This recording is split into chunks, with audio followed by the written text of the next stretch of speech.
नमस्कार, India news Haryana देख रहे हैं आप। आपके साथ मैं हूं सुरभि। फटाफट अंदाज में फटाफट खबरों का रुख कर लेते हैं। देश में कोरोना मामलों में लगातार गिरावट दर्ज की जा रही है। 24 घंटे में 1,26,000 से ज्यादा नए केस सामने आए हैं। 2,781 मरीजों की मौत हुई है।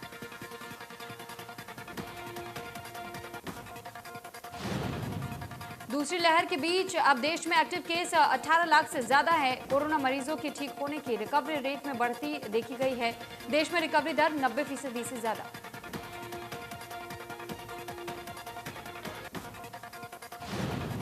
महाराष्ट्र में कोरोना के केस लगातार कम हो रहे हैं। एक दिन में महाराष्ट्र में कोरोना के 15,077 नए मरीज मिले हैं, जबकि 33,000 कोविड मरीज ठीक हुए हैं। 500 मरीजों की जान चली गई है।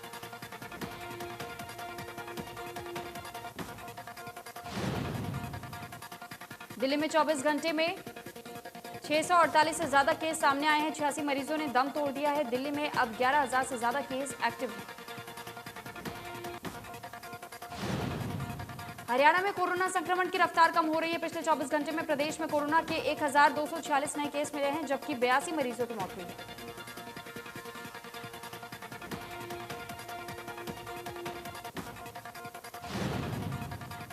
भारत में पहली बार मिले कोरोना वायरस के वेरिएंट को नया नाम दिया गया है। विश्व स्वास्थ्य संगठन ने कहा है कि वेरिएंट डेल्टा के नाम से जाना जाएगा।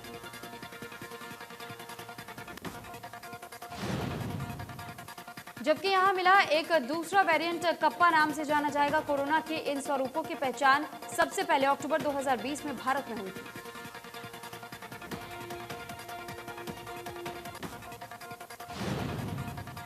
सितंबर 2020 में ब्रिटेन में सबसे पहले पाए गए कोरोना वायरस के वेरिएंट को अल्फा नाम दिया गया है। दक्षिण अफ्रीका में मिले वेरिएंट को बीटा नाम मिला है।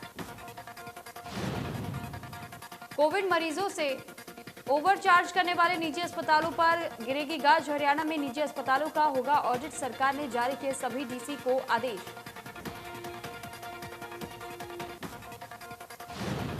सभी जिलों में बनेगी 3 सदस्यीय कमेटी। कमेटी में डीसी, सिविल सर्जन और आईएमए के प्रतिनिधियों को किया जाएगा शामिल। इसके अतिरिक्त कमेटी में सीए को भी किया जाएगा शामिल।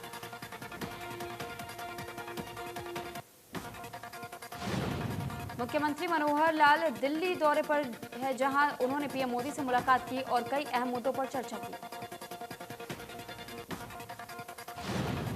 प्रधानमंत्री नरेंद्र मोदी के साथ मुख्यमंत्री मनोहर लाल ने बैठक की। मुलाकात के बाद मुख्यमंत्री मनोहर लाल ने कहा कि कोविड, किसानों सहित कई मुद्दों पर विस्तार से चर्चा हुई है।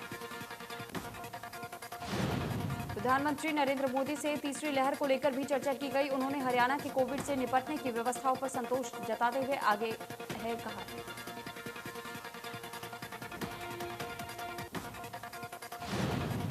सीएम ने कहा कि हरियाणा का ग्लोबल टेंडर हो गया है। कितना रिस्पांस मिलता है, इसकी जानकारी आने वाले समय में मिलेगी। सीएम ने कहा कि मैंने वैक्सीनेशन ना लगाने की बात नहीं की, लेकिन अगर दिल्ली के मुख्यमंत्री इस पर राजनीतिक मुद्दा बनाना चाहते हैं तो वो उनका स्वभाव है।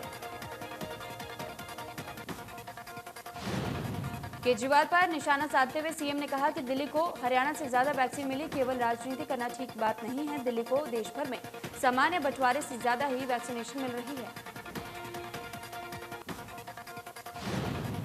केंद्र सरकार लगातार ज्यादा से ज्यादा वैक्सीन उपलब्ध कराने की व्यवस्था कर रही है। सभी प्रदेशों को वैक्सीन बांटकर दी जा रही है।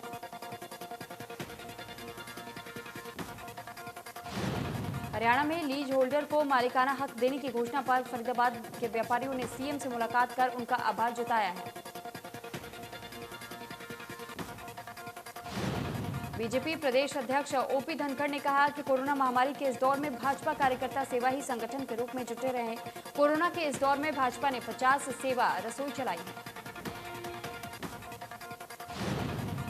ओपी धनखड़ ने कहा कि कोरोना मरीजों के लिए हेल्पलाइन चाइल्ड, जिसे अब परामर्श लाइन में बदल दिया गया है। मास्क और सैनिटाइजर का वितरण किया गया। भाजपा ने हर जिले में ऑक्सीजन बैंक बनाए।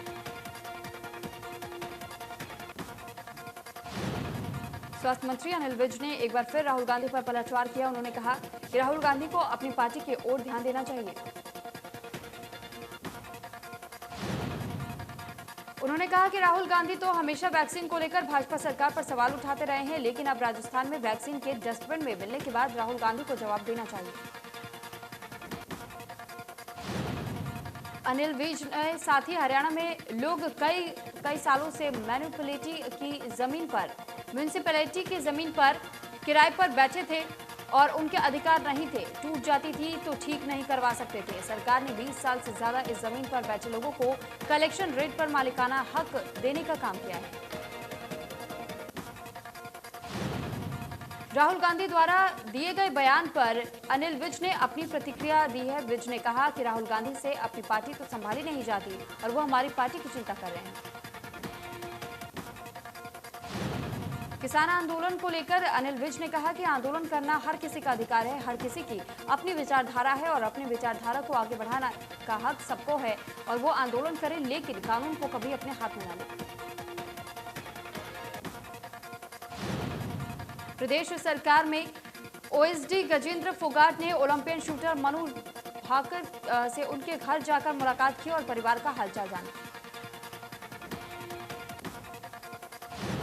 इस दौरान गजेंद्र फोगाट ने कहा कि ओलंपिक खिलाड़ियों को तैयारियों के लिए 5 लाख रुपए देने वाले मुख्यमंत्री मनोहर लाल हैं।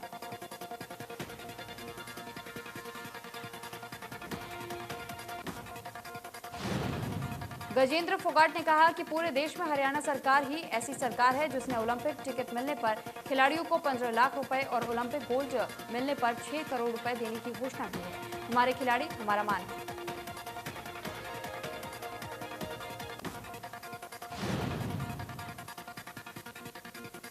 सोनीपत जिला में दिव्यांगजनों को कोविड संक्रमण से बचाने के लिए सुरक्षा कवच प्रदान करने के लिए 18 वर्ष से अधिक उम्र के दिव्यांगजनों को कोविड का टीका लगाने का अभियान की शुरुआत की। इस दौरान दिव्यांग लोगों ने सरकार का धन्यवाद किया कि इस महामारी के दौरान उनकी तरफ भी ध्यान दिया गया, जिसमें जिले के प्रत्येक दिव्यांग को स्वास्थ्य विभाग द्वारा कोरोना का टीका लगाया गया। दिव्यांगजन टीकाकरण अभियान के तहत सोनीपत जिला में 12 केंद्र बनाए गए हैं, जिनमें स्वास्थ्य विभाग के 10 सीएचसी केंद्र तथा शहर में रोटरी क्लब और रुचि स्कूल में जिले के 5000 से ज्यादा दिव्यांगजनों को कोविड टीका लगाया जाएगा। हरियाणा सरकार द्वारा दुकानदारों को बड़ी राहत देते हुए टाइम में बदलाव किया गया है। बेशक सरकार ने 7 जून तक के लिए लॉकडाउन बढ़ा दिया है, लेकिन दुकानदार सरकार के फैसले के बाद राहत महसूस कर रहे हैं।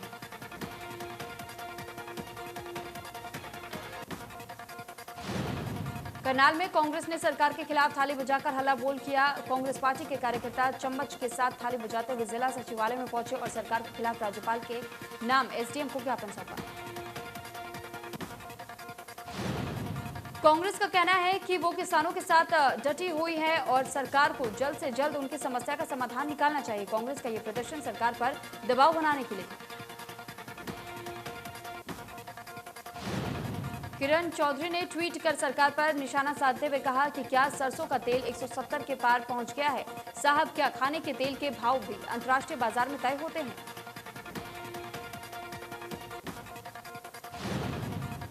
पूर्व मुख्यमंत्री और नेता प्रतिपक्ष भूपेंद्र सिंह हुड्डा का कहना है कि कोरोना की दूसरी लहर थोड़ी धीमी जरूर पड़ी है, लेकिन सरकार को अभी से संभावित तीसरी लहर के लिए तैयारी शुरू कर देनी चाहिए।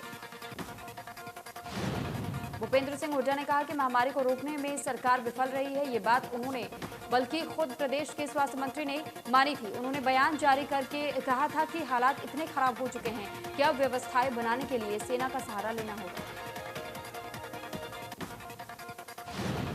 उन्होंने कोरोना की शुरुआत में ही कहा था कि ये महामारी पूरी मानव जाति पर संकट है, इसलिए सभी को मिलकर इसके खिलाफ लड़ना होगा। संकट की इस घड़ी में जनता की भलाई के फैसलों में हम सरकार का सहयोग करने के लिए पूरी तरीके से तैयार हैं।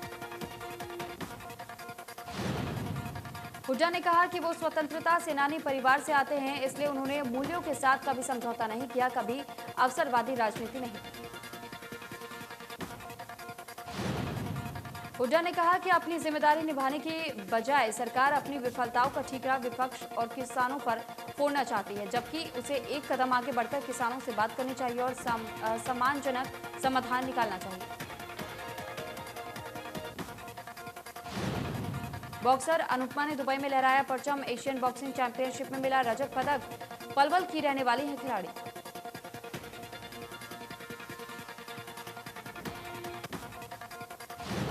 भिवानी में बाजारों में भीड़ को देखते हुए पुलिस प्रशासन सड़क पर उतरा। भिवानी एसडीएम संदीप अग्रवाल और डीएसपी वीरेंद्र सिंह अपनी टीम सहित बाजारों में पहुंचे और दुकानदारों को समझाया।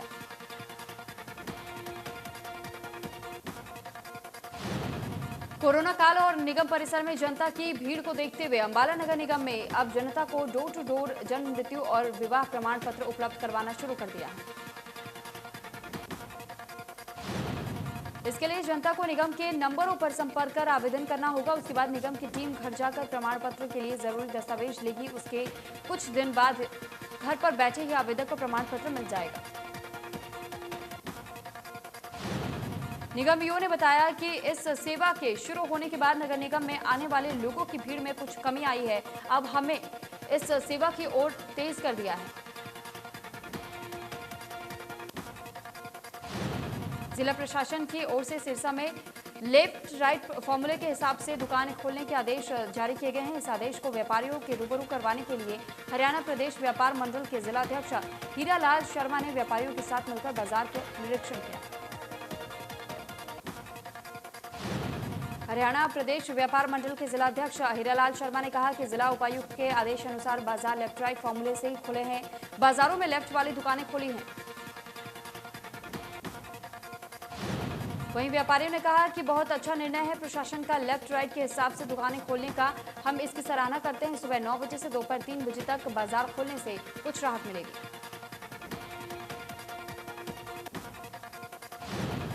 सिरसा के बाबा भूमन शाह पर किसानों के प्रदर्शन के मद्देनजर पुलिस ने मिनी बाईपास के दोनों ओर से बैरिकेड लगाकर सील कर दिया। डीएसपी सहित पुलिस बल तैनात कर दिए गए।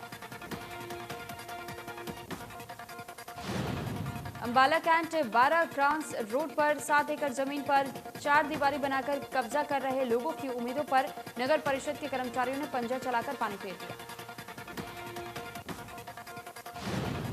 इस दौरान लोगों ने नगर परिषद के कर्मचारियों के साथ जमकर बहस की और बात हाथापाई तक पहुंच गई। लोगों के विरोध के बीच ईओ अपूर्वा चौधरी और सचिव राजेश कुमार को सुरक्षा के बीच वहां से निकाला गया। लोगों का कहना है कि ये जमीन हमारी है और अंग्रेजों के टाइम से ली हुई है। बकायदा कोर्ट ने हमारे नाम पर डिग्री दे रखी है। उन्हें डर था कि कोर्ट से स्टे हो जाएगा, इसी कारण निर्माण को गिराया गया। सिरसा में पेयजल और सिंचाई के पानी की किल्लत को लेकर किसान द्वारा विभाग के अधीक्षक अभियंता का घेराव किया और विभाग के परिसर में सांकेतिक धरना देकर रोष जताया। पिछले काफी समय से लोगों के समक्ष नहरी पानी की सप्लाई सुचारू रूप से नहीं होने पर जहां किसानों की फसलें प्रभावित हो रही हैं, तो वहीं गांव में पेयजल का भी संकट खड़ा हो गया है। किसानों ने मांग की है कि महीने में 2 सप्ताह नहरों में पानी छोड़ा जाए ताकि किसान अपनी फसल बचा सके और पेयजल का संकट भी समाप्त हो सके। किसान चेतावनी देते हुए कहा कि अगर उनकी मांगे नहीं मानी गई तो धरना अनिश्चितकालीन तक के लिए बढ़ाया जा सकता है। सोनीपत में पश्चिमी यमुनानगर बड़वासनी में छात्र के डूबने का मामला सामने आया है। 18 वर्षीय साहिल दोस्तों के साथ नहर में नहाने गया हुआ था, जिस दौरान यह हादसा हुआ। सोनीपत के मयूर विहार का रहने वाला साहिल बताया जा रहा है। बता दें कि साहिल 2 दोस्तों के साथ नहर पर नहाने गया हुआ था। पानी के तेज बहाव के साथ साहिल की बह जाने की आशंका जताई गई। साहिल के डूब जाने की सूचना पर प्रशासन की टीम पहुंची। करनाल के रामनगर में युवक की हत्या का मामला सामने आया है, जहां परिजनों ने शव को थाने के बाहर रखकर पुलिस के खिलाफ रोष व्यक्त किया। परिजनों का आरोप है कि रात के समय 3 युवक घर में आए और गुलशन के साथ बहस की। लड़ाई झगड़ा शुरू किया गया और गुलशन की छत से फेंककर हत्या कर दी गई। पुलिस ने मामले में 3 आरोपियों को फिलहाल हिरासत में ले लिया है। मामले की जांच कर रही है। पलवल में प्रेम प्रसंग के चलते 10वीं कक्षा के छात्र को नहर में फेंककर मौत के घाट उतारने का मामला सामने आया है। चांदघाट थाना पुलिस ने मृतक छात्र की बुआ की शिकायत पर हत्या का मुकदमा दर्ज कर जांच शुरू कर दी है। परिजनों ने बताया कि स्कूल में आकाश के साथ पढ़ने वाली एक लड़की के बीच प्रेम प्रसंग का मामला चल रहा था। आकाश गत 28 मई को पीड़िता से कहकर गया था कि वह अपने गांव जा रहा है। पीड़िता का आरोप है कि जब वो नहर पर पहुंची तो लड़की के परिजनों ने आकाश को नहर में धक्का दे दिया। आकाश का शव किचवाड़ी नहर से लगभग 40 किलोमीटर दूर हसनपुर थाना क्षेत्र के अंतर्गत नहर से बरामद किया गया। नूह के इमामनगर गांव में पुरानी रंजिश के बाद चलते दो गुटों में विवाद हो गया। झगड़े में 2 लोग घायल हो गए। साबिर ट्रॉमा सेंटर दिल्ली में मौत जिंदगी के जंग लड़ रहा है तो दूसरा शहीद हसन खां मेडिकल कॉलेज में उपचाराधीन है। गांव में भारी तनाव को देखते हुए पुलिस बल तैनात किया गया है। फरीदाबाद सेक्टर 62 में रहने वाले एक शख्स पर उसके बेटे के ससुरालियों ने जानलेवा हमला कर दिया। इस दौरान लाठी डंडों और लोहे की सरियों से पीट कर शख्स की हत्या कर दी गई तो वहीं बेटे पवन को भी गंभीर चोटें आई। थाना प्रभारी संदीप कुमार ने बताया कि युवक और उसकी पत्नी के बीच आपसी कहासुनी हो गई थी, जिसके बाद छोटे भाई की पत्नी ने अपने मायके वालों को बुला लिया, जिन्होंने घर में घुसकर पवन के साथ लाठी डंडों और सरिये के साथ जमकर मारपीट की। इस पूरे मामले में पुलिस ने कार्रवाई करते हुए आईपीसी धारा 302 के अलावा अन्य कई संगीन धाराओं के तहत मामला दर्ज कर लिया है और आरोपियों की तलाश शुरू कर दी है। नूह के नहेदा गांव में 2 गुटों के बीच हुए झगड़े में पुलिस ने 2 आरोपियों को गिरफ्तार कर लिया है। पकड़े गए आरोपियों का नाम गफार और शौकीन बताया जा रहा है। पुलिस इस मामले में दोनों आरोपियों को कोर्ट में पेश करने की तैयारी कर रही है। जमीन विवाद के चलते शनिवार को चचेरे भाइयों में ही जमकर खूनी संघर्ष हुआ, जिसमें आजाद उर्फ अजी की मौत हो गई। पानीपत के तहसील कैंप में एक दोस्त ने कहासुनी को लेकर दूसरे दोस्त की चाकू मारकर हत्या कर दी। वहीं 3 साथियों के साथ वारदात को अंजाम देकर आरोपी मौके से फरार हो गया। परिजन घायल को सिविल अस्पताल लेकर पहुंचे, जहां चिकित्सकों ने उसे मृत घोषित कर दिया। परिजनों के बयान पर थाना शहर पुलिस ने एक नामजद समेत 4 के खिलाफ हत्या का केस दर्ज कर आरोपियों की तलाश शुरू कर दी है। फतेहाबाद पुलिस ने शराब से भरा कंटेनर को काबू किया है। कंटेनर से बरामद की 500 पेटी गुजरात नंबर के कंटेनर में की जा रही थी शराब की तस्करी। राजस्थान के जालौर निवासी 2 लोगों को पुलिस ने गिरफ्तार किया। रेवाड़ी से राजस्थान के बीकानेर ले जा रहे थे शराब का कंटेनर में भरी हुई थी अलग अलग ब्रांड की 500 पेटियां हुई थी शराब। कृषि कानूनों को लेकर पिछले 6 महीने से दिल्ली बॉर्डर पर आंदोलन कर रहे किसानों द्वारा कोरोना वैक्सीन न लगवाए जाने की घोषणा पर बीजेपी सांसद सुनीता दुग्गल का बयान सामने आया। आंदोलन अपनी जगह पर है और आंदोलन के साथ साथ स्वास्थ्य पर ख्याल रखना जरूरी है। सुनीता दुग्गल ने कहा कि आंदोलन भी तभी होगा जब स्वास्थ्य ठीक होगा। सुनीता दुग्गल ने नागरिक अस्पताल में कोरोना वैक्सीन की दूसरी डोज लगवाई। उन्होंने कहा कि किसानों की इस समस्या का समाधान केवल और केवल बातचीत के माध्यम से हो सकता है और वो चाहती हैं बातचीत का दौर जल्द दोबारा शुरू हो।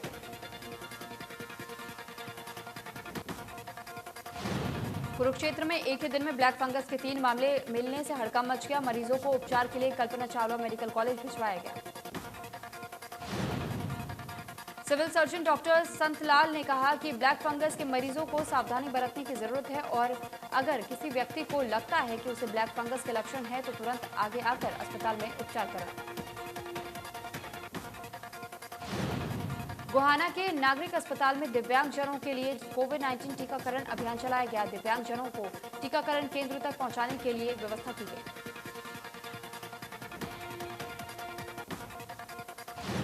यमुनानगर में एक व्यक्ति सुबह सैर कर रहा था, तभी बाइक सवार चैन छीनकर फरार हो गए।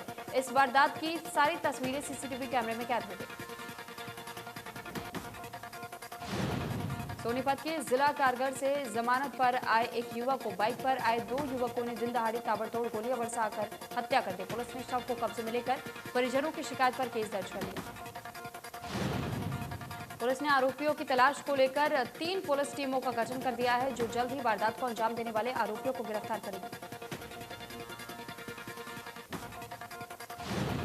हरियाणा विद्यालय शिक्षा बोर्ड घोषित करेगा 10वीं का परीक्षा परिणाम। 15 जून से पहले घोषित करेगा 10वीं का परीक्षा परिणाम। बोर्ड अध्यक्ष डॉक्टर जगबीर सिंह ने दी जानकारी। इंटरनल असेसमेंट के आधार पर जारी किया जाएगा परीक्षा परिणाम। 100% परिणाम की संभावना। 12वीं की परीक्षाएं भी सेकेंड ऑप्शन के हिसाब से होंगी आयोजित। 1.5 घंटे की होगी परीक्षा।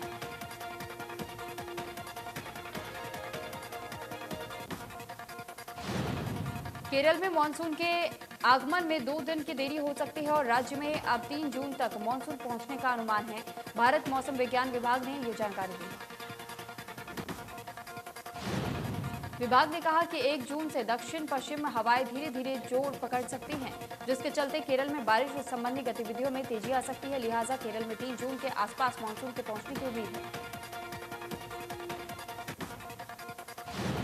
भिवानी की बेटी ने फिर से देश और प्रदेश का नाम रोशन किया है। भिवानी के मुक्केबाज पूजा बोहरा ने एशियन चैंपियनशिप में गोल्ड मेडल हासिल किया है। फाइनल मुकाबले में पूजा बोहरा ने 75 किलोग्राम वर्ग में उज्बेकिस्तान की मुक्केबाज को 5-0 से धूल चटाते हुए गोल्ड मेडल पर कब्जा कर लिया। कोरोना संक्रमित फ्लाइंग सिख मिल्खा सिंह ने कोरोना को मात दे दी है, जिसके बाद वो अस्पताल से डिस्चार्ज हो गए।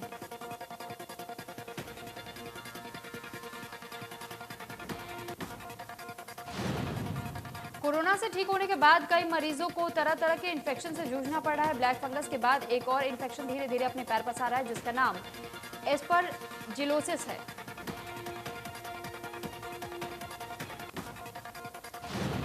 फाइव जी टेस्टिंग के खिलाफ हाईकोर्ट पहुंची जूही चावला, बोली सरकार सुनिश्चित करे कि नुकसान नहीं होगा। 5G टेस्टिंग को लेकर लगातार तरह तरह की बातें आ रही हैं।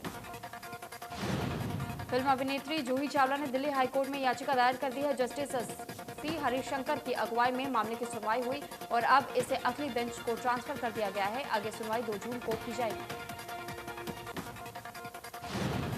जूही चावला पर्यावरण संरक्षण के लिए काफी ज्यादा जागरूक रही हैं और उन्हें प्राकृतिक के उज्जवल भविष्य के मद्देनजर देश में 5G टावर लगाने का विरोध किया है और शिकायत दर्ज करा दी है। केंद्र सरकार ने वित्त वर्ष 2020 और 21 के लिए जीडीपी का आंकड़ा पेश कर दिया है। जीडीपी ग्रोथ पर कोरोना महामारी का साफ असर दिख रहा है। वित्त वर्ष 2020-21 के लिए जीडीपी ग्रोथ रेट 7.3% रही, जबकि चौथी तिमाही में जीडीपी ग्रोथ रेट 1.6% दर्ज की गई।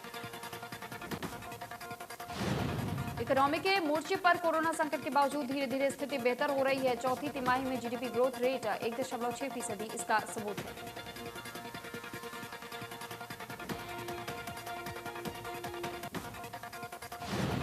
सरकारी तेल कंपनियों की ओर से दूसरे दिन फिर पेट्रोल और डीजल की कीमतों में बढ़ोतरी हुई है। डीजल की कीमत 23 से 24 पैसे तो पेट्रोल की कीमत 25 से 26 पैसे प्रति लीटर बढ़ी है।